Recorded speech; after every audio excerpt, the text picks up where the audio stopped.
which he has every right to, because by this point,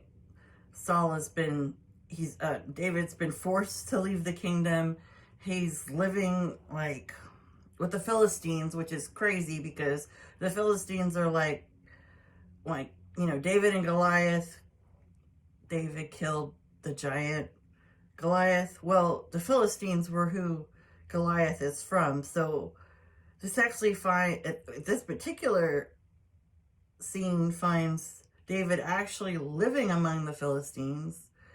and because he's been driven from his own land, he can't live where Saul is king because Saul is trying to murder him. So instead of killing Saul, because he refuses to kill another anointed man, like he won't do it, he cuts a piece of his robe with his sword, and then he saves that, I guess, as like some sort of evidence that he did have the opportunity to do it, and he did, make a gesture of force, saying, like, stop hunting me, or like, stop attacking me,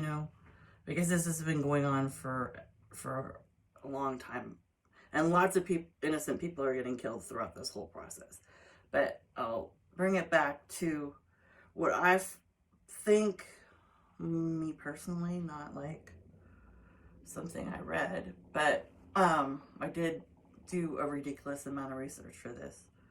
because it got really intense because I had to go to the DSM-5 and then compare the different mental illnesses, and then go to scripture, and then go to the different stories themselves and sort of pick out the key scenes, because this goes on for like years and years. And David is actually picked to be king when he's like a shepherd boy, so that's like a really long process of training for him to actually even get to the point where he's able to be king. So it's like all these things take a really long time. And Saul, to me, what the trigger is,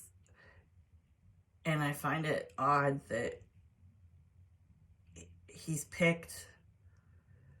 by God when he has this sort of fatal flaw. And his fatal flaw, or his Achilles heel, as they would say